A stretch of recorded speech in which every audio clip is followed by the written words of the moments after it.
നമസ്കാരം. ഇന്ന് ഡിസംബർ 17 ബുധൻ, ധനു 2 പുതിയൊരു വാർത്താ പ്രഭാതത്തിലേക്ക് 24-ന്റെ എല്ലാ പ്രിയപ്പെട്ട പ്രേക്ഷകർക്കും സ്വാഗതം. ന്യൂസ് ബ്രേക്സ് ആരംഭിക്കുന്നു.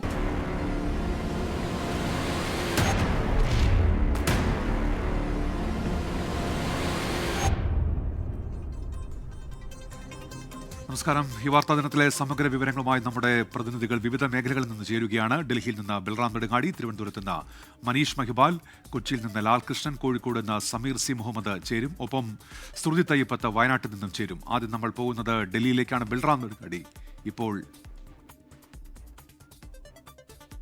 ആദ്യം നമ്മൾ പോകുന്നത് വയനാട്ടിലേക്കാണ്. ശ്രുതി തയ്യപ്പത്ത് വയനാട്ടിൽ നിന്ന് ഇപ്പോൾ വിവരങ്ങളുമായി ചേരുന്നുണ്ട്. അവിടെ കടുവാ ദൗത്യം തുടരുകയാണ്. അതിന്റെ വിശദാംശങ്ങൾ സുജിത്ത് അയ്യപ്പത്ത് നൽകും. Sujith, good morning. ഈ കടുവയെ തുരത്താനുള്ള ദൗത്യം ആരംഭിച്ചു കഴിഞ്ഞോ സുജിത്ത്?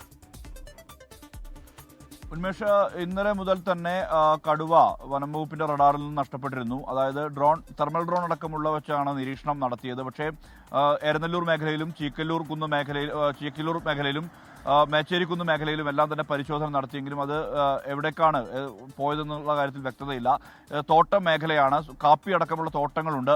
സ്വാഭാവികമായും അത് വലിയ അളവിൽ അത് ബാധിക്കുന്ന തരത്തിൽ തന്നെയാണ് കാര്യങ്ങൾ. കാരണം തെരച്ചിലിനെ അത് പ്രതികൂലമായി ബാധിക്കുന്നു. ഇന്നലെ ആണ് ഈ പടിക്കമയൽ പ്രദേശത്ത് നിന്ന് അത് നേരെ മേച്ചേരി പുളിക്കൽ ഭാഗത്തേക്ക് നീങ്ങി എന്നുള്ള വിവരത്തിന്റെ അടിസ്ഥാനത്തിൽ അവിടെ പരിശോധന നടത്തിയത്. ആ പരിശോധനയിലാണ് പുളിക്കൽ ഭാഗത്ത് ഉള്ള ഒരു കൊല്ലിയിൽ ഒളിച്ചിരിക്കുന്ന നിലയിൽ കണ്ടെത്തിയത്. തുടർന്ന് അതിനെ കാട്ടിലേക്ക് അയക്കാനുള്ള നീക്കമാണ് ഉണ്ടായത്. നീർവാരം മേഖലയിലേക്ക് രാത്രി 7 മണിയോടുകൂടി ദൗത്യം തുടങ്ങി. പക്ഷേ ഇടയ്ക്ക് വെച്ച് അത് നിർത്തിവെക്കേണ്ടി വന്നു. പിന്നീട് 8 മണിക്ക് വീണ്ടും പുനരാരംഭിച്ചു. പടക്കം പൊട്ടിച്ചു. കടുവ കാടിന്റെ ഭാഗത്തേക്കല്ല പാഞ്ഞത്. അത് നേരെ ജനവാസ മേഖലയുള്ള തോട്ടം ഉൾപ്പെടെയുള്ള മേഖലയിലേക്കാണ് അത് വയൽ കടന്നു പോയത്. ഇതേ തുടർന്ന് ആണ് രാത്രി തെർമൽ ഡ്രോൺ അടക്കമുള്ള സംവിധാനങ്ങൾ ഉപയോഗിച്ചുകൊണ്ടുള്ള തിരച്ചിൽ നടത്തിയത്. പക്ഷേ അതിനെ കണ്ടെത്താൻ കഴിഞ്ഞിട്ടില്ല. ഇന്ന് രാവിലെ ദൗത്യം പുനരാരംഭിക്കും. DFOമാർ ഉൾപ്പെടെയുള്ളവർ സ്ഥലത്ത് ഇന്നലെ തന്നെ എത്തിയിരുന്നു. റേഞ്ച് ഓഫീസർമാരുടെ നേതൃത്വത്തിൽ ഇന്നലെ ക്യാമ്പ് ചെയ്തിരുന്നു. എന്തായാലും ജനവാസ മേഖലയിലുള്ള ജാഗ്രത പാലിക്കണമെന്നുള്ള നിർദ്ദേശമാണ് നൽകിയിട്ടുള്ളത്. അതോടൊപ്പം തന്നെ പ്രദേശത്തെ ഈ നിരോധനാജ്ഞ തുടരുന്നുണ്ട്. ഒപ്പം ഈ വിദ്യാഭ്യാസ സ്ഥാപനങ്ങൾക്ക് ഇന്നും അവധി പ്രഖ്യാപിച്ചിട്ടുണ്ട്.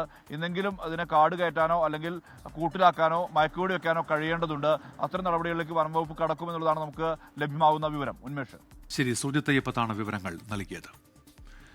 ഇനി തിരുവനന്തപുരത്തേക്കാണ് മനീഷ് മഹിവാൽ ചേരുന്നുണ്ട്. തിരുവനന്തപുരത്ത് നിന്ന് മനീഷ്, ഗുഡ് മോർണിംഗ്. എന്തൊക്കെയാണ് പ്രധാനപ്പെട്ട വാർത്തകൾ തിരുവനന്തപുരത്ത് നിന്നും മധ്യ കേരളത്തിൽ നിന്നും?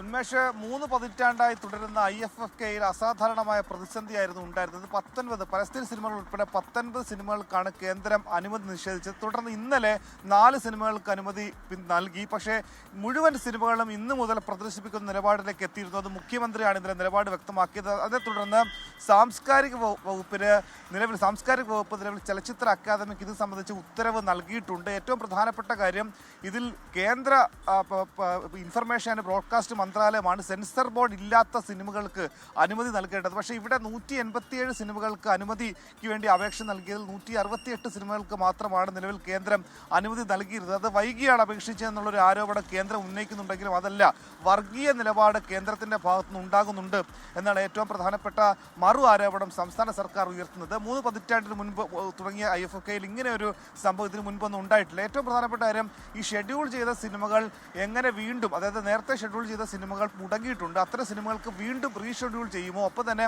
അതല്ല, ഇനിയുള്ള സിനിമകൾ അതേപോലെ തന്നെ തുടരുകയാണോ എന്ന കാര്യത്തിൽ വ്യക്തത വന്നിട്ടില്ല. എന്താണ് അത് സംബന്ധിച്ച് ഇനിയും ചലച്ചിത്ര അക്കാദമി അതിൻ്റെ സംഘടനയെ സംബന്ധിച്ച് വ്യക്തത വരുത്തേണ്ട. 3 ദിവസം മാത്രം, വെള്ളിയാഴ്ച IFFKയ്ക്ക് കൊടിയിറങ്ങും. മറ്റൊരു പ്രധാനപ്പെട്ട വാർത്ത, ശബരിമല സ്വർണ്ണക്കൊള്ള കേസിൽ അതിൽ നിലവിൽ 1-ാം പ്രതി ഉണ്ണികൃഷ്ണൻ പൊറ്റി, മുരാരി ബാബു നിലവിൽ പോലീസിന്റെ SITയുടെ കസ്റ്റഡിയിലുണ്ട്. മുൻ ആഭ്യന്തരമന്ത്രി രമേശ് ചെന്നിത്തല വെളിപ്പെടുത്തിയ വ്യവസായിയുടെ മൊഴി ഇന്നലെ SIT രേഖപ്പെടുത്തിയിട്ടുണ്ട്. ഇതിൽ 500 കോടി രൂപയുടെ ഈ ശബരിമല സ്വത്തുവകകൾ അന്താരാഷ്ട്ര വിഗ്രഹ കടത്ത് മാർക്കറ്റിൽ വലിയ വിലയിൽ വിറ്റു എന്ന ആരോപണം ഉണ്ടായിരുന്നു. ഈ വ്യവസായിയിൽ നിന്നും മൊഴി രേഖപ്പെടുത്തിയതിന് പുറമെ എന്തെങ്കിലും തരത്തിലുള്ള തെളിവുകൾ ശേഖരിക്കാൻ കഴിഞ്ഞിട്ടുണ്ടോ എന്നതാണ് നിർണായകം. അത് സംബന്ധിച്ചുള്ള മറ്റു വാർത്തകൾ കൂടി ഇന്ന് പുറത്തു വരും. അങ്ങനെ പ്രധാനപ്പെട്ട പല വാർത്തകളും ഇന്നുണ്ട്. രാഹുൽ മാങ്കൂട്ടത്തിൻ്റെ കൂടെ ഉണ്ടായിരുന്ന ഒന്നാമത്തെ കേസിൽ ഉണ്ടായിരുന്ന സഹായി, അതായത് ഈ പെൺകുട്ടിക്ക് അതിജീവിതയ്ക്ക് ഗർഭചിത്ര മരുന്ന് നൽകാൻ സഹായിച്ചയാളുടെ മുൻകൂർ ജാമ്യാപേക്ഷ ഇന്ന് കോടതി പരിഗണിക്ക് തുടങ്ങിയിട്ടുള്ള പ്രധാനപ്പെട്ട വാർത്തകളുണ്ട്. ഒപ്പം തന്നെ ഇന്ന് മന്ത്രിസഭാ യോഗം ചേരുന്നുണ്ട്. ഈ തെരഞ്ഞെടുപ്പിന്റെ പെരുമാറ്റച്ചട്ടങ്ങൾക്ക് ശേഷം ചേരുന്ന മന്ത്രിസഭാ യോഗമായതുകൊണ്ട് തന്നെ നിർണായകമായിട്ടുള്ള പല തീരുമാനങ്ങൾ നേരത്തെ മാറ്റിവെച്ചതും ഒപ്പം തന്നെ തെരഞ്ഞെടുപ്പ് പെരുമാറ്റച്ചട്ടം നിലനിൽക്കുന്നത് കാരണം താൽക്കാലികമായി പ്രഖ്യാപിക്കാൻ സാധിക്കാത്തതുമായ പല രീതിയിലുള്ള പ്രഖ്യാപനങ്ങളും തീരുമാനങ്ങളും ചർച്ചകളും ഒക്കെ തന്നെ ഇന്ന് രാവിലെ 10:30 ചേരുന്ന മന്ത്രിസഭാ യോഗത്തിലും ഉണ്ടാകും. ഉന്മേഷ്. ശരി, മനീഷ് മെക്ബാലാണ് വിവരങ്ങൾ നൽകിയത്. വൈസ് ചാൻസലർ നിയമനത്തിൽ ഗവർണർ സർക്കാർ സമവായം. ഗവർണർ നിർദ്ദേശിച്ച ഡോക്ടർ സിസ തോമസിനെ KTU-VC നിയമിച്ചു. ഡിജിറ്റൽ സർവകലാശാല VC സർക്കാർ നിർദ്ദേശിച്ച സജി ഗോപിനാഥിന്റെ നിയമനം ചാൻസലർ അംഗീകരിച്ചു. ഇത് സംബന്ധിച്ച് ലോക് ഭവൻ വിജ്ഞാപനം ഇറക്കി. വിഷയം ഇന്ന് സുപ്രീം കോടതി പരിഗണിക്കാനിരിക്കെയാണ് ചാൻസലറുടെ ഉത്തരവ്. സുപ്രീം കോടതി നിലപാട് കടുപ്പിച്ചതിനു പിന്നാലെയാണ് ഗവർണറുടെ നിർണായകവും അസാധാരണവുമായ നീക്കം. സാങ്കേതിക സർവകലാശാല VC ഡോക്ടർ സിസ തോമസിനെയും ഡിജിറ്റൽ VC ഡോക്ടർ സജി ഗോപിനാഥിനെയും നിയമിച്ചാണ് ഗവർണർ ഉത്തരവിറക്കിയത്. മുഖ്യമന്ത്രിയും ഗവർണറും തമ്മിൽ ചർച്ച നടത്തി സമവായത്തിലെത്തുകയായിരുന്നു. ഡോക്ടർ സിസ ഗവർണറുടെ പട്ടികയിലും ഡോക്ടർ സജി മുഖ്യമന്ത്രിയുടെ പട്ടികയിലും ഉൾപ്പെട്ട വ്യക്തികളാണ്. ചുരുക്കത്തിൽ ഓരോ VC സ്ഥാനം വീതം മുഖ്യമന്ത്രിയും ഗവർണറും പങ്കിട്ടെടുത്തു എന്ന് പറയാം. ആരിഫ് മുഹമ്മദ് ഖാൻ ഗവർണറായിരുന്നപ്പോൾ അദ്ദേഹത്തിന്റെ നിർദ്ദേശപ്രകാരം ഡോക്ടർ സിസ താൽക്കാലിക VC ചുമതലയേറ്റെടുത്തതോടെ സർക്കാരിന്റെ ശത്രു പട്ടികയിൽ ഉൾപ്പെടുകയായിരുന്നു. സാങ്കേതിക കാരണങ്ങൾ മാത്രം പറഞ്ഞ് മുൻ ഗവർണർ VC സ്ഥാനത്തു നിന്ന് പുറത്താക്കിയ വ്യക്തിയാണ് ഡോക്ടർ സജി ഗോപിനാഥ്. നിയമനം നടത്തിയ കാര്യം ജസ്റ്റിസ് ധൂലിയ കമ്മിറ്റി സുപ്രീം കോടതിയെ അറിയിക്കും. സുപ്രീം കോടതിയാണ് അന്തിമ തീരുമാനം നൽകേണ്ടത്. 24 തിരുവനന്തപുരം. സാങ്കേതിക ഡിജിറ്റൽ സർവകലാശാല വൈസ് ചാൻസലർമാരെ ചാൻസലർ നിയമിച്ച സാഹചര്യത്തിൽ ഇരുവരും ഉടൻ ചുമതലയേൽക്കും. സാങ്കേതിക സർവകലാശാല VC ഡോക്ടർ സിസ തോമസിനെയും ഡിജിറ്റൽ VC ഡോക്ടർ സജി ഗോപിനാഥിനെയും നിയമിച്ചാണ് ചാൻസലർ ഇന്നലെ ഉത്തരവിറക്കിയത്. സുപ്രീം കോടതി ഇന്ന് നേരിട്ട് നിയമനം നടത്താനിരിക്കെയാണ് VC-മാരെ ചാൻസലർ നിയമിച്ചത്.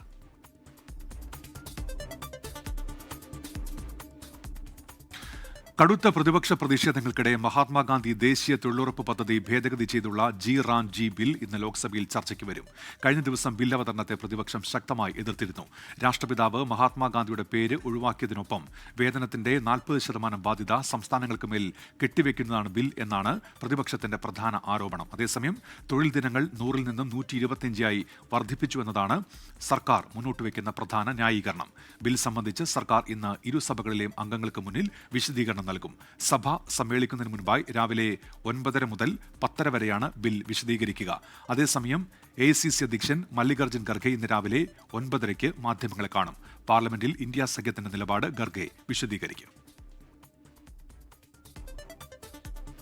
മഹാത്മാഗാന്ധി ഗ്രാമീണ തൊഴിലുറപ്പ് പദ്ധതിയുടെ പേരും ഘടനയും മാറ്റാനുള്ള കേന്ദ്ര നീക്കത്തിനെതിരെ കോൺഗ്രസിന്റെ രാജ്യവ്യാപക പ്രതിഷേധം ഇന്ന്.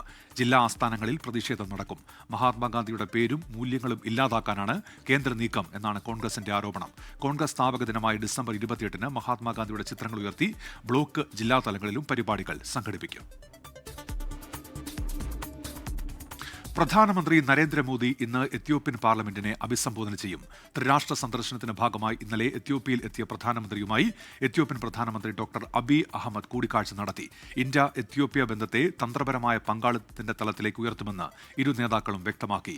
വ്യാപാര, പ്രതിരോധ, കാർഷിക രംഗങ്ങളിൽ എത്യോപ്യയുമായുള്ള സഹകരണത്തിനുള്ള സന്നദ്ധത മോദി അറിയിച്ചു. ഇരു രാജ്യങ്ങളും തമ്മിൽ 3 ധാരണാപത്രങ്ങളും ഒപ്പുവെച്ചു. എത്യോപ്യയുടെ പരമോന്നത ബഹുമതിയായ great owner Nishan of Ethiopia പ്രധാനമന്ത്രിക്ക് എത്യോപ്യൻ പ്രധാനമന്ത്രി അബിയ് അഹമ്മദ് സമ്മാനിച്ചു. 2011 ശേഷം ഇതാദ്യമായാണ് ഒരു ഇന്ത്യൻ പ്രധാനമന്ത്രി എത്യോപ്യ സന്ദർശിക്കുന്നത്. എത്യോപ്യയ്ക്ക് ശേഷം മോദി ഒമാനും സന്ദർശിക്കും.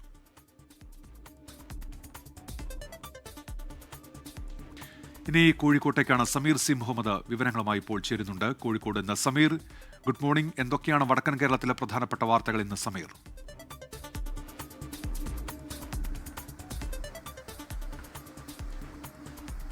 Very good morning doctor Unmesh. വടക്കൻ ജില്ലയിൽ നിന്ന് ഏറ്റവും പ്രധാനമായും നമ്മൾ കാത്തിരിക്കുന്നത് കോഴിക്കോട് ജില്ലാ പഞ്ചായത്ത് അധ്യക്ഷൻ ആരായിരിക്കും എന്നത് സംബന്ധിച്ചാണ്. ചരിത്രത്തിൽ ആദ്യമായാണ് കോഴിക്കോട് ജില്ലാ പഞ്ചായത്ത് ഭരണം UDF പിടിച്ചത്. അതുകൊണ്ട് തന്നെ ആരായിരിക്കും ആ ചരിത്ര നിയോഗത്തിലേക്ക് എത്തുക എന്നുള്ളത് ആകാംക്ഷയോട് കാത്തിരിക്കുന്നു. ഇന്ന് UDF ചേരുന്നുണ്ട്. UDF ഇത് സംബന്ധിച്ചുള്ള ഒരു തീരുമാനം ഉണ്ടാകും. അത്തരമൊരു തീരുമാനം ഇന്ന് കൈക്കൊള്ളും എന്നാണ് നമുക്ക് മനസ്സിലാക്കാൻ കഴിയുന്നത്. ജില്ലാ പഞ്ചായത്ത് അധ്യക്ഷനെയും അതുപോലെ തന്നെ ഉപാധ്യക്ഷനെയും ഇന്ന് പ്രഖ്യാപിക്കും. രണ്ട് തവണകളായിക്കൊണ്ട്, അതായത് ആദ്യത്തെ 2.5 വർഷം മുസ്ലിം ലീഗും ആദ്യത്തെ 2.5 വർഷം കോൺഗ്രസ് ആയിരിക്കും അധ്യക്ഷ പദവി അലങ്കരിക്കുക. അതിനുശേഷം 2.5 വർഷം മുസ്ലിം ലീഗിനായിരിക്കും അധ്യക്ഷ സ്ഥാനം ഉണ്ടാവുക. ഇത്തരം കാര്യങ്ങളൊക്കെ തന്നെ ഇന്നത്തെ യോഗത്തിൽ തീരുമാനമാകും. അതോടൊപ്പം തന്നെ ഏറ്റവും പ്രധാനപ്പെട്ട ഒരു കാര്യമുള്ളത് കോഴിക്കോട് കോർപ്പറേഷനിലെ മേയർ സ്ഥാനാർത്ഥിയെ സംബന്ധിച്ചുള്ള തീരുമാനവും UDF എടുത്തിട്ടുണ്ട്. അതിൽ CPM-ന്റെ LDF-ന്റെ മേയർ സ്ഥാനാർത്ഥി എന്ന CP മുസാഫർ അഹമ്മദിനെ തോൽപ്പിച്ചത് SK അബൂബക്കറാണ്. നിലവിലെ കൗൺസിലർ കൂടിയാണ് SK അബൂബക്കർ. അതുകൊണ്ട് തന്നെ അദ്ദേഹത്തെ മേയർ സ്ഥാനാർത്ഥിയാക്കാനുള്ള തീരുമാനം ഉണ്ടായിട്ടുണ്ട്. അതോടൊപ്പം തന്നെയാണ് UDF-ലെ ഏറ്റവും പ്രധാനപ്പെട്ട ഒരു തോൽവി, വലിയ ചർച്ചയായ ഒരു തോൽവി, KPCC ജനറൽ സെക്രട്ടറി PM നിയാസിന്റെ തോൽവിയാണ്. നിയാസ് തോറ്റത് വളരെയേറെ ജയപ്രതീക്ഷ ഉണ്ടായിരുന്ന ഒരു വാർഡിൽ നിന്നാണ്. അദ്ദേഹമായിരുന്നു UDF-ന്റെ മേയർ സ്ഥാനാർത്ഥിയും. അതുകൊണ്ട് തന്നെ അദ്ദേഹത്തിന്റെ തോൽവി സംബന്ധിച്ച് പഠിക്കാൻ 2-അംഗ സമിതിയെ UDF നിയോഗിച്ചിട്ടുണ്ട്. ആ 2-അംഗ സമിതി ഈ മാസം 26-ന് റിപ്പോർട്ട് സമർപ്പിക്കും. 27-ന് അത് പുറത്തുവിടുകയും തുടർന്ന് അതിൽ വലിയ രീതിയിലുള്ള പോരായ്മകൾ ഉണ്ടായിട്ടുണ്ട് എങ്കിൽ അത് നേതാക്കളാണെങ്കിൽ പോലും അവർക്കെതിരെ കൂടി കർശനമായിട്ടുള്ള നടപടി ഉണ്ടാകും എന്ന കാര്യം കൂടി UDF തീരുമാനമെടുത്തിട്ടുണ്ട്. അതോടൊപ്പം തന്നെ ഏറ്റവും പ്രധാനപ്പെട്ട മറ്റൊരു കാര്യമുള്ളത്, ഈ LDF-ൽ കോഴിക്കോട് കോർപ്പറേഷനിൽ ആരായിരിക്കും മേയർ സ്ഥാനാർത്ഥി എന്നത് സംബന്ധിച്ചുള്ള ചർച്ചകൾ ഇപ്പോൾ നടന്നു വരികയുമാണ്. അതിൽ മുൻവർഷങ്ങളൊക്കെ തന്നെ 47 വർഷമായിക്കൊണ്ട് LDF-നായിരുന്നു കുത്തകയായിക്കൊണ്ടുള്ള ഭരണമുണ്ടായിരുന്നത്. പക്ഷേ ഇത്തവണ അവർ ഏറെ പിറകിലോട്ട് പോയി. കേവലം ഭൂരിപക്ഷം നേടാൻ പോലും കഴിഞ്ഞിട്ടില്ല. നിലവിൽ 35 സീറ്റുകളാണ് LDF-നുള്ളത്, 28 സീറ്റുകൾ UDF-നും 13 സീറ്റുകൾ BJP-ക്കുമാണുള്ളത്. LDF-ന്റെ മേയർ സ്ഥാനാർത്ഥിയെ സംബന്ധിച്ചുള്ള ചർച്ചകൾ പുരോഗമിക്കുന്നു. നാളെ അത് സംബന്ധിച്ചുള്ള ഔദ്യോഗികമായിട്ടുള്ള പ്രഖ്യാപനം ഉണ്ടാകും. നാളെ LDF ചേരുന്നുണ്ട്. CPM ജില്ലാ കമ്മിറ്റി ഓഫീസിലാണ് യോഗം ഉണ്ടാവുക. ഡോക്ടർ ജയശ്രീയുടെ പേര് തന്നെയാണ് ഇപ്പോഴും ഏറ്റവും ഒടുവിലും മുന്നിൽ നിൽക്കുന്നത്, ഡോക്ടർ ഉന്മേഷ്. ശരി, സമീർ സി മുഹമ്മദാണ് വിവരങ്ങൾ നൽകിയത്. ഇനി കൊച്ചിയിലേക്കാണ്. ലാൽകൃഷ്ണനാണ് കൊച്ചിയിൽ നിന്ന് വിവരങ്ങൾ ചേരുന്നത്. Lalkrishnan, good morning. എന്തൊക്കെയാണ് മധ്യ കേരളത്തിൽ നിന്നുള്ള പ്രധാനപ്പെട്ട വാർത്തകൾ? Lal. Good morning doctor Unmesh. മധ്യകേരളത്തെ സംബന്ധിച്ചിടത്തോളം ഏറ്റവും പ്രധാനപ്പെട്ട വാർത്ത, അല്ലെങ്കിൽ ഏറ്റവും ഉറ്റുനോക്കുന്ന വാർത്ത എന്ന് പറയുന്നത് പാലിയേക്കര ടോൾ പ്ലാസ സംബന്ധിച്ചത് തന്നെയാണ്. പാലിയേക്കര ടോൾ പ്ലാസയുമായി ബന്ധപ്പെട്ടുകൊണ്ടുള്ള ഒരു ഹർജി ഇന്ന് സുപ്രീം കോടതി പരിഗണിക്കുന്നുണ്ട്. അതിലെന്തായിരിക്കും കോടതിയുടെ ഭാഗത്തുനിന്നുണ്ടാകാൻ പോകുന്ന നിരീക്ഷണം എന്നുള്ളതാണ്. പ്രധാനമായിട്ടും ഹൈക്കോടതി ഉത്തരവുമായി ബന്ധപ്പെട്ടുകൊണ്ടുള്ള ഒരു പുനർവായന വേണം എന്നുള്ളതാണ് ഹർജിക്കാരുടെ ആവശ്യം. അതായത് കഴിഞ്ഞ ഒക്ടോബർ 17-ന് പാലിയേക്കരയിൽ ടോള് പുനരാരംഭിച്ചുകൊണ്ട് ഹൈക്കോടതിയിൽ നിന്നൊരു ഉത്തരവുണ്ടായിരുന്നു. പക്ഷേ റോഡിൻ്റെ നിർമ്മാണം പൂർത്തിയാക്കാതെ അല്ലെങ്കിൽ യാത്രാ സൗകര്യങ്ങൾ മെച്ചപ്പെടുത്താതെയുള്ള ഒരു ഉത്തരവാണ് ഹൈക്കോടതിയുടെ ഭാഗത്തുനിന്നുണ്ടായത്. അതുകൊണ്ട് തന്നെ ഈ വിഷയത്തിൽ ശ്രദ്ധയൂന്നിക്കൊണ്ട് ജനങ്ങൾക്ക് പ്രയോജനകരമാകുന്ന രീതിയിലൊരു ഉത്തരവുണ്ടാകണം എന്നുള്ളതാണ് പ്രധാനപ്പെട്ട ആവശ്യം. അതായത് ഈ റോഡിൻ്റെ നിർമ്മാണം ഇപ്പോഴും ഇഴഞ്ഞു നീങ്ങിക്കൊണ്ടിരിക്കുകയാണ്. പലയിടത്തും അപകട സാധ്യതകൾ നിലനിൽക്കുന്നുണ്ട്. ഈ സാഹചര്യങ്ങളെല്ലാം നിലനിൽക്കെ ഹൈക്കോടതി വീണ്ടും ടോൾ പിരിക്കാൻ കൊടുത്ത ഉത്തരവ് അത് ജനങ്ങൾക്ക് നേരെയുള്ളൊരു വെല്ലുവിളിയാണ്, അല്ലെങ്കിൽ ജനജീവിതത്തെ ബാധിക്കുന്നതാണ് എന്ന് കാണിച്ചുകൊണ്ടാണ് ഹൈക്കോടതിയിലുള്ള ഹർജി, സുപ്രീം കോടതിയിലുള്ള ഹർജി നിലനിൽക്കുന്നത്. അതോടൊപ്പം ഹൈക്കോടതിയിൽ ഒരു സുപ്രധാനപ്പെട്ട കേസ് കൂടി ഇന്ന് വരുന്നുണ്ട്. അത് കശുവണ്ടി വികസന കോർപ്പറേഷനുമായി ബന്ധപ്പെട്ടുകൊണ്ടാണ്. നേരത്തെ ഈ കേസ് പരിഗണിക്കുന്ന വേളയിൽ ഹൈക്കോടതിയുടെ ഭാഗത്തുനിന്ന് സർക്കാരിനെതിരെ രൂക്ഷമായ ഒരു വിമർശനമുണ്ടായിരുന്നു. പ്രധാനമായിട്ടും INTUC നേതാവായിട്ടുള്ള R ചന്ദ്രശേഖറിനെതിരെ ഉള്ള ഒരു കേസുമായി ബന്ധപ്പെട്ടുകൊണ്ട് സർക്കാരിൻ്റെ ഭാഗത്തുനിന്ന് അനുകൂലമായ നിലപാടുകൾ ഉണ്ടാകുന്നില്ല, പ്രോസിക്യൂഷൻ നടപടികൾ മുന്നോട്ട് കൊണ്ടുപോകുന്നില്ല എന്നുള്ളതായിരുന്നു ഹൈക്കോടതി പറഞ്ഞത്. എന്തുകൊണ്ടാണ് അഴിമതിക്കാരെ സംരക്ഷിക്കുന്ന നിലപാടിലേക്കാണോ സർക്കാർ ഇത്തരം നിലപാട് കൊണ്ട് പോകുന്നത് എന്ന ചോദ്യം ഹൈക്കോടതി തന്നെ ചോദിച്ചത് രാഷ്ട്രീയമായി തന്നെ LDF-നും സർക്കാരിനും വലിയ വിമർശനമുണ്ടാക്കിയതാണ്. ഈ കേസ് വീണ്ടും പരിഗണിക്കുന്നുണ്ട്. പരിഗണിക്കുന്ന വേളയിൽ ഡയറക്ടർ ജനറൽ ഓഫ് പ്രോസിക്യൂഷൻ തന്നെ ഹൈക്കോടതിയിൽ സർക്കാരിന് വേണ്ടി ഹാജരാകും എന്നുള്ളതാണ് അറിയാൻ കഴിഞ്ഞത്. എന്താണെങ്കിലും ഈ രണ്ട് കേസുകളും സംബന്ധിച്ചുള്ള വിധി സർക്കാരിൻ്റെ ഭാഗത്തുനിന്ന് അല്ലെങ്കിൽ ഹൈക്കോടതിയുടെ ഭാഗത്തുനിന്ന് കോടതിയുടെ ഭാഗത്തുനിന്ന് ഏത് രീതിയിലുള്ള തീരുമാനം വരുമെന്നുള്ളത് ആകാംക്ഷ നിറഞ്ഞൊരു കാര്യം തന്നെ നിൽക്കുക. ശരി, ലാൽകൃഷ്ണനാണ് വിവരങ്ങൾ നൽകിയത് കൊച്ചിയിൽ. ചലച്ചിത്ര പ്രവർത്തകയോട് അപമര്യാദയെ പെരുമാറിയ കേസിൽ CPIM സഹയാത്രികനും സംവിധായകനുമായ PT കുഞ്ഞുമുഹമ്മദിന്റെ മുൻകൂർ ജാമ്യാപേക്ഷ തിരുവനന്തപുരം ജില്ലാ സെഷൻസ് കോടതി ഇന്ന് പരിഗണിക്കും. ചലച്ചിത്ര അക്കാദമിക്ക് നോട്ടീസ് നൽകാനാണ് പോലീസിന്റെ നീക്കം. ദുരനുഭവം ജൂറിയെ അറിയിച്ചിരുന്നുവെന്ന പരാതിക്കാരുടെ മൊഴിയുടെ അടിസ്ഥാനത്തിലാണ് നടപടി. ജൂറിയോടും വിശദീകരണം തേടും. രാഹുൽ മാങ്കൂട്ടത്തിന് എതിരായ ആദ്യ ലൈംഗിക പീഡന കേസിലെ 2ാം പ്രതിയും സുഹൃത്തുമായ ജോബി ജോസഫിന്റെ മുൻകൂർ ജാമ്യാപേക്ഷ കോടതി ഇന്ന് പരിഗണിക്കും. തിരുവനന്തപുരം പ്രിൻസിപ്പൽ സെഷൻസ് കോടതിയാണ് മുൻകൂർ ജാമ്യാപേക്ഷ പരിഗണിക്കുക. ഭ്രൂണഹത്യയ്ക്ക് രാഹുൽ മാങ്കൂട്ടത്തിന്റെ നിർദ്ദേശപ്രകാരം മരുന്ന് കൈമാറിയത് ജോബിയാണെന്നായിരുന്നു അതിജീവിതയുടെ മൊഴി. മന്ത്രി V അബ്ദുറഹിമാന്റെ മണ്ഡലത്തിൽ താനൂർ നഗരസഭയിൽ മുഖ്യ പ്രതിപക്ഷമായി BJP. UDF അധികാരം നിലനിർത്തിയപ്പോൾ പാർട്ടി ചിഹ്നത്തിൽ മത്സരിച്ച ആരെയും CPIM-നെ വിജയിപ്പിക്കാനായില്ല. ഇടതു പിന്തുണയിൽ മത്സരിച്ച 5 സ്വതന്ത്രർ മാത്രമാണ് വിജയിച്ചത്. 45 സീറ്റുള്ള താനൂർ നഗരസഭയിൽ UDF 32 സീറ്റുമായി ഭരണം നിലനിർത്തിയപ്പോൾ മന്ത്രിമണ്ഡലത്തിൽ CPIM സംപൂജ്യം. 8 സീറ്റുകൾ നേടി BJP മുഖ്യ പ്രതിപക്ഷം. പാർട്ടി ചിഹ്നത്തിൽ LDF-ന് ഒരാളെയും വിജയിപ്പിക്കാനായില്ല. ഇടത് പിന്തുണയിൽ സ്വതന്ത്രരായി മത്സരിച്ച 5 പേർ മാത്രമാണ് വിജയിച്ചത്. കഴിഞ്ഞ 5 വർഷം താനൂരിൽ UDF ഭരണസമിതി നടത്തിയ വികസന പ്രവർത്തനങ്ങൾക്കുള്ള ഒരു അംഗീകാരവും അതോടൊപ്പം തന്നെ കഴിഞ്ഞ 10 വർഷക്കാലം താനൂരിനെ പ്രതിനിധീകരിക്കുന്ന ഒരു മന്ത്രിയുടെ മണ്ഡലത്തിൽ അദ്ദേഹം ചെയ്ത ജനദ്രോഹപരമായ നടപടികൾക്കെതിരെയുള്ള ഒരു വിധിയെഴുത്തായിട്ടാണ് ഈ വിധിയെഴുത്തിനെ കാണുന്നത്. കഴിഞ്ഞ തവണ LDF-നുണ്ടായിരുന്ന 6 സീറ്റിൽ നിന്ന് ഇത്തവണ 5 ചുരുങ്ങി. ഒടൂരിൽ കഴിഞ്ഞ പ്രാവശ്യം 9 വാർഡാണ് ഉണ്ടായിരുന്നത്. ഉപതെരഞ്ഞെടുപ്പിൽ ജയിച്ചതടക്കം 8 ഉണ്ടായിരുന്നുള്ളൂ കഴിഞ്ഞ ഇലക്ഷനിൽ. അപ്പോൾ അത് 9ആയി. ഒരു ബ്ലോക്ക് സീറ്റ് ഉണ്ടായിരുന്നു. ആ ഒരു ബ്ലോക്ക് സീറ്റും അവിടെ ഒടൂരിൽ നിലനിർത്തി. അപ്പോൾ ഒടൂരിൽ ക്ഷീണമില്ല, ഒരല്പം മെച്ചാണ്. താനാളൂരിൽ മാത്രമാണ് നമുക്ക് കുറച്ച് ക്ഷീണം പറ്റിയത്. 17 സീറ്റ് UDF-നുണ്ട്, 7 സീറ്റ് LDF-നുണ്ട്. കഴിഞ്ഞ തവണ 7 സീറ്റുണ്ടായിരുന്ന BJP ഇത്തവണ നില മെച്ചപ്പെടുത്തി. LDF-ൽ നിന്ന് ഒരു സീറ്റ് പിടിച്ചെടുത്ത് 8 സീറ്റായി. ഈ താനൂരിൽ BJP-യുടെ വളർച്ച ഇനിയും അധികം 5 വർഷം കൂടി കഴിഞ്ഞാൽ നമ്മളൊരു ഭരണം പിടിച്ചെടുക്കാനുള്ള സാധ്യതയിലേക്കാണ് ഈ പോക്കിൻ്റെ ഈ വിജയത്തിൻ്റെ ഒരു സീറ്റ് പിടിച്ചതിലൂടെ നമ്മൾ മനസ്സിലാക്കുന്നത്. മലപ്പുറത്ത് നിന്നുള്ള ഏക മന്ത്രി കൂടിയായ V. അബ്ദുറഹ്മാന്റെ മണ്ഡലത്തിൽ പാർട്ടിക്ക് നില മെച്ചപ്പെടുത്താനായില്ല എന്ന് മാത്രമല്ല കനത്ത പരാജയം കൂടിയാണ് ഏറ്റുവാങ്ങേണ്ടി വന്നത്. രൂപീകരണ കാലം മുതലേ UDF-നൊപ്പം നിന്ന ചരിത്രമാണ് താനൂരിൻ്റേത്. പക്ഷേ BJP മുഖ്യ പ്രതിപക്ഷമായ ജില്ലയിലെ ഏക തദ്ദേശ സ്ഥാപനം മന്ത്രിമണ്ഡലത്തിലെ താനൂർ നഗരസഭയാണ് എന്നുള്ളത് രാഷ്ട്രീയ പ്രാധാന്യം വർദ്ധിപ്പിക്കുന്നതാണ്. മാത്രമല്ല CPM-ന്റെ ഒരു സീറ്റ് കൂടിയാണ് നഗരസഭയിൽ BJP പിടിച്ചെടുത്തിരിക്കുന്നത്. സമീർ ബിൻ കരീം, 24, തിരൂർ. തൃശൂർ മേയർ MK വർഗീസ് പടിയിറങ്ങി. UDF വിജയത്തിന്റെ സുനാമിയിലാണ് ഭരണം നഷ്ടമായതെന്നും തൃശൂരിൽ മികച്ച വികസനം നടന്നുവെന്നും മേയർ പറഞ്ഞു. ഈ മാസം 26-ന് പുതിയ മേയറെ തിരഞ്ഞെടുക്കും.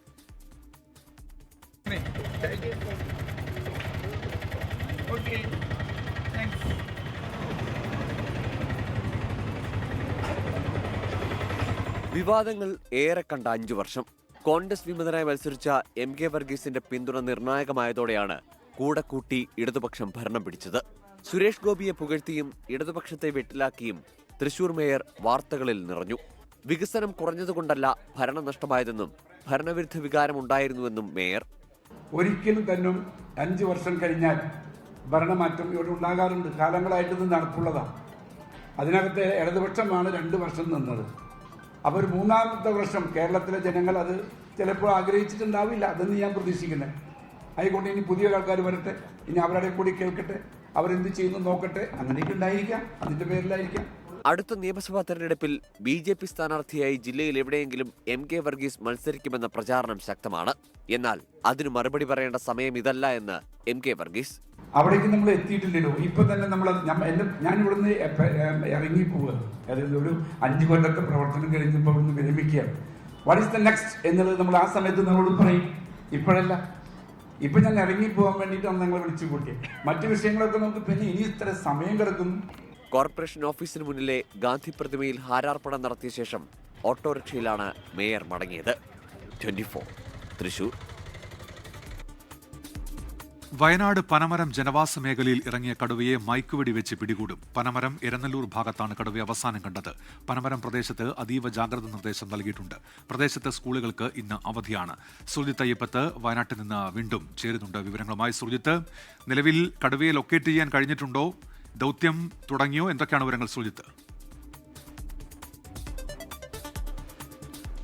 ഉന്മേഷ, ദൗത്യം ഇനിയും ആരംഭിച്ചിട്ടില്ല. ഞാനിപ്പോൾ നിൽക്കുന്നത് ആ പ്രദേശത്താണ്, അതായത് മേച്ചേരി, പുളിക്കൽ ആ ഭാഗത്താണ് ഞാനുള്ളത്. ഇപ്പോൾ ദൃശ്യങ്ങളിൽ കാണുന്ന ആ കൊല്ലിയിലാണ് കടുവ ഉണ്ടായിരുന്നത്. ഇന്നലെ പൂർണ്ണമായും അതിനകത്തായിരുന്നു ഉണ്ടായിരുന്നത്. കൈതക്കാടാണ്, കമുകുണ്ട്, മറ്റ് വൃക്ഷങ്ങളുണ്ട്. അതിൻ്റെ താഴെയായിരുന്നു കടുവ ഉണ്ടായിരുന്നത്. രാത്രി 7 മണിയോടുകൂടി ദൗത്യം തുടങ്ങി. അതിനെ കാട്ടിലേക്ക് അയക്കുക എന്നുള്ളതായിരുന്നു വനംവകുപ്പ് ഉദ്ദേശിച്ചിരുന്നത്. പക്ഷേ ഈ നീണ്ടുകിടക്കുന്ന ഈ വയൽ അത് നേരെ കടന്നുപോയത് തോട്ടത്തിലേക്കാണ്. അതായത് എരനല്ലൂർ എന്ന് പറയുന്ന ഭാഗം, ഇത് തൊട്ടടുത്തുള്ള പ്രദേശമാണ്. ആ പ്രദേശത്തേക്കാണ് ഈ കടുവ പോയത്. അവിടെ ഇല്ലിക്കാട്ടിൽ അനക്കം കേട്ടു എന്നതുൾപ്പെടെയുള്ള ആളുകൾ പറയുന്നുണ്ട്. നീർവാരം വനമേഖലയിലേക്ക് ഇതിനെ അയക്കാനായിരുന്നു നീക്കമുണ്ടായിരുന്നത്. തുടർന്ന് പടക്കം പൊട്ടിച്ചപ്പോൾ അത് എതിർദിശയിലേക്ക് ഓടുന്ന ഒരു അവസ്ഥയാണ് ഉണ്ടായിട്ടുള്ളത്. ഇതോടെ ആശങ്കയേറി. ഇന്ന് ഇപ്പോൾ രാവിലെ മുതൽ തന്നെ ദൗത്യം ആരംഭിക്കും. പ്രത്യേകിച്ച് ഈ മഞ്ഞ് ഉൾപ്പെടെയുള്ളവയുണ്ട്, കോടമഞ്ഞ് ഉൾപ്പെടെയുള്ളവയുണ്ട്. എന്തായാലും അത് നീങ്ങിയ ശേഷമാകും ഡ്രോൺ അടക്കം ഉപയോഗിച്ചുകൊണ്ടുള്ള നിരീക്ഷണം ആരംഭിക്കുക. കടുവ എവിടേക്ക് മറഞ്ഞു എന്നത് സംബന്ധിച്ച് ഇനിയും വ്യക്തത വന്നിട്ടില്ല. ഇന്ന് രാവിലെ എന്തെങ്കിലും തരത്തിലുള്ള വിവരങ്ങൾ ലഭിക്കുമെന്നുള്ള പ്രതീക്ഷയിലാണ് വനം വകുപ്പ് ഉള്ളത്. കാരണം അങ്ങനെ ഒരു വിവരം ലഭിച്ചാൽ മാത്രമേ ആ ദൗത്യ സംഘത്തിന് അവിടേക്ക് നീങ്ങാൻ വേണ്ടി കഴിയുകയുള്ളൂ. ഏതെങ്കിലും പ്രദേശത്ത് കാൽപ്പാടുകൾ കാണുകയോ അല്ലെങ്കിൽ ഏതെങ്കിലും തരത്തിൽ അതിനെ കാണുകയോ ചെയ്യുന്ന അനുഭവം ഉണ്ടായാൽ മാത്രമേ വനംവകുപ്പിന് അവിടേക്ക് നീങ്ങാൻ കഴിയുകയുള്ളൂ. അതുകൊണ്ട് തന്നെ എല്ലാവരും ജാഗ്രത പാലിക്കണമെന്ന് നിർദ്ദേശം നൽകിയിട്ടുണ്ട്. ഇവിടുത്തെ വിവിധ വാർഡുകളിൽ പഠനം ഇന്ന് ഇല്ല. അതേസമയം ഈ 13-ാം വാർഡിനെ ഒഴിവാക്കി എന്നുള്ളൊരു ആക്ഷേപം ഉയരുന്നുണ്ട്. കാരണം 13-ാം വാർഡ് ഉൾപ്പെടുന്ന പനമരം സ്കൂൾ ഉൾപ്പെടുന്ന പ്രദേശമാണ്. അവിടെ പനമരം സ്കൂളിന് കൂടി അവധി പ്രഖ്യാപിക്കേണ്ട സാഹചര്യമുണ്ട്. കാരണം കുട്ടികളൊക്കെ പോകുന്നത്, ഈ മേഖലയിലെ കുട്ടികളൊക്കെ പോകുന്നത് പനമരം സ്കൂളിലേക്കാണ്. അത് ഒഴിവാക്കണമെന്നുള്ള ഒരു അഭിപ്രായം അത് കൂടി ഉയരുന്നുണ്ട്. കാരണം ആ സ്കൂളിലെ കൂടി ഈ അവധിയുടെ കാര്യത്തിൽ പരിഗണിക്കണമെന്നുള്ള ഒരു ആവശ്യം കൂടി പൊതുവെ ഉയരുന്നുണ്ട്. എന്തായാലും വനംവകുപ്പ് അല്പസമയത്തിന് നടപടി ആരംഭിക്കും. ആ നടപടിക്ക് ശേഷമാകും മറ്റ് കാര്യങ്ങളിലേക്ക് കടക്കുക. RRT സംഘം അതോടൊപ്പം വനംവകുപ്പ് സംഘം ഇവിടെ റോന്ത് ചുറ്റുന്നുണ്ട്. ദക്ഷിണാഫ്രിക്കയ്ക്കെതിരായ 2020 പരമ്പര പിടിക്കാൻ ടീം ഇന്ത്യ ഇന്നിറങ്ങും. പരമ്പരയിലെ 4-ാം മത്സരം രാത്രി 7 മണിക്ക് ലക്നൌവിലാണ്. കുട്ടിക്രിക്കറ്റിലെ അപ്രമാദിത്വം തുടരാൻ ലോക ചാമ്പ്യന്മാരായ ഇന്ത്യ. ലക്നൌവിൽ ജയിക്കാനായാൽ ഇന്ത്യയെ കാത്തിരിക്കുന്നത് തുടർച്ചയായ 7-ാം പരമ്പര നേട്ടം.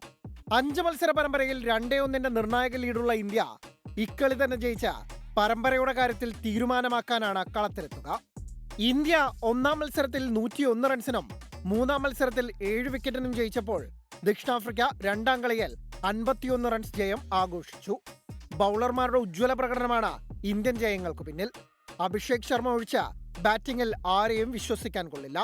ക്യാപ്റ്റൻ സൂര്യകുമാർ യാദവും വൈസ് ക്യാപ്റ്റൻ ശുഭ്മാൻ ഗില്ലും വീണ്ടും പരാജയമാകുമ്പോഴും സഞ്ജു സാംസണോടുള്ള അനീതി തുടരുകയാണ്.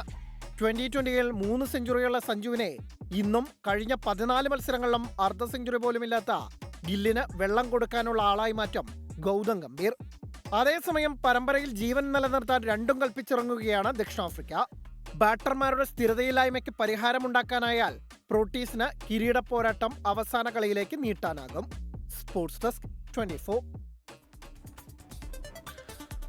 IPL ലേല ചരിത്രത്തിലെ വിലയേറിയ വിദേശ താരമായി കാമറൂൺ ഗ്രീൻ. 25.2 കോടി രൂപയ്ക്ക് കൊൽക്കത്ത നൈറ്റ് റൈഡേഴ്സാണ് ഓസ്ട്രേലിയൻ ഓൾറൗണ്ടറെ സ്വന്തമാക്കിയത്. 14.2 കോടി വീതം നൽകി യുവതാരങ്ങളായ പ്രശാന്ത് വീറിനെയും കാർത്തിക് ശർമ്മയെയും ചെന്നൈ സൂപ്പർ കിങ്സ് റാഞ്ചിയതാണ് ലേലത്തിലെ ഏറ്റവും വലിയ സർപ്രൈസുകൾ. പ്രതീക്ഷകളും പ്രവചനങ്ങളും പോലെ IPL മിനി ലേലത്തിലെ താരം കാമറൂൺ ഗ്രീൻ തന്നെ. 2 കോടി അടിസ്ഥാന വിലയുണ്ടായിരുന്ന ഓസ്ട്രേലിയൻ ഓൾറൗണ്ടർക്കായി ആദ്യം ശ്രമിച്ചത് പേഴ്സിൽ വെറും 2.75 കോടിയുമായി എത്തിയ മുംബൈ ഇന്ത്യൻസ്. മടിയിൽ 64.3 കോടിയുടെ ആവോളം കരമുണ്ടായിരുന്ന കൊൽക്കത്ത ഒരു വശത്ത് ഉറച്ചു നിന്നപ്പോൾ രാജസ്ഥാൻ റോയൽസും ചെന്നൈ സൂപ്പർ കിങ്സും ഉയർത്തിയ വെല്ലുവിളി ഏശിയില്ല. ഒടുവിൽ 25.2 കോടിക്ക് IPL ചരിത്രത്തിലെ ഏറ്റവും വിലയേറിയ വിദേശ താരമെന്ന റെക്കോർഡുമായി കാമറൂൺ ഗ്രീൻ KKRന് സ്വന്തം. 18 കോടിക്ക് മദീഷ പതിരാനിയെയും 9.2 കോടിക്ക് മുസ്തഫിസുർ റഹ്മാനെയും സ്വന്തമാക്കി ബൌളിംഗ് ഡിപ്പാർട്ട്മെന്റും KKR സ്ട്രോങ് ആക്കി. വയസ്സൻ പടയെന്ന ഒരു കാലത്ത് പഴികേട്ടിരുന്ന ചെന്നൈ സൂപ്പർ കിങ്സ് 2 യുവതാരങ്ങൾക്കായി പണച്ചാക്ക് പൊട്ടിച്ചതായിരുന്നു ലേലത്തിലെ ഏറ്റവും കൗതുകം. ഇതോടെ ന്യൂസ് ബ്രേക്സ് പൂർത്തിയാവുകയാണ്.